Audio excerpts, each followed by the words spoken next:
काही नाही काढलाय त्याच्या बच्चे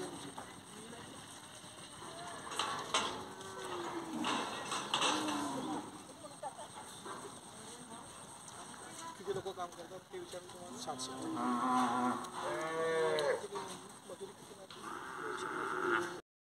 कोणते नाव आहे ध्यान फाउंडेशन मार्फत चालवणाऱ्या गोशाळेला भेट द्यायसाठी आलेलो आहे. तिथं आपले मित्र शिरीष किरवाण आहेत. हे गोशाळेचं व्यवस्थापन करतात. शिरीष भाऊ, आपण ही गोशाळा सुरू करून किती दिवस झाले? 1 वर्ष. 1 वर्ष झालं. या 1 वर्षामध्ये आपले पहिले या गोशाळेचं संकल्पना काय आहे? हे सर ध्यान फाउंडेशनची गोशाळा. याच्यात 47 गौशाळा आपल्या ऑल ओव्हर इंडियात आहे. याचे गौशाळेचे आपले राजूजी गुप्ता म्हणून ॲडव्होकेट आहेत. त्यांच्या मार्फत हे आपण गौशाळा लावली लाखणीचा गाडीला. याच्यात 1 वर्ष झालं.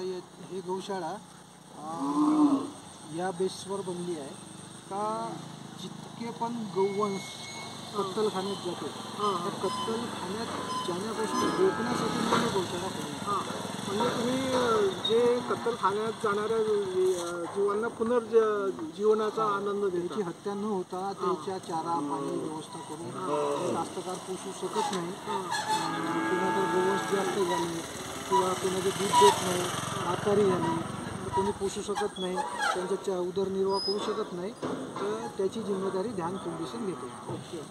आता मला सांगा की याच्यामध्ये जे शेण खाली पडतं त्याचं व्यवस्थापन तुम्ही कसं काय? आमच्याकडे 70 ते 80 लेबर आहे.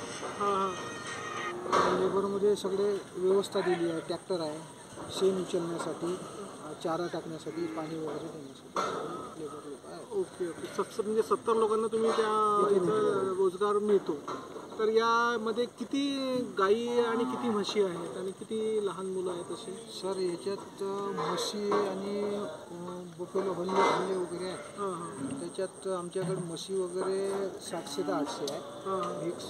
आणि गाई आणि बैल हे 2500पर्यंत आहे. असे पूर्ण 3000पर्यंत गौवंश आहे. तर या सगळ्या गोष्टीसाठी तुम्ही काय म्हणतात पिण्याच्या पाण्याची व्यवस्था कशी काय? पिण्याच्या पाण्याचे 2 ट्यूबवेल आहे. ट्यूबवेल लावले, एक सोलरवर आहे आणि एक इलेक्ट्रिकवर आहे. कमी पडल्यास आम्ही टँकरने पण पाणी आणतो. तर तुम्ही हे चांगलं काम करत आहे. या कामासाठी आमच्या तुम्हाला हार्दिक शुभेच्छा. धन्यवाद.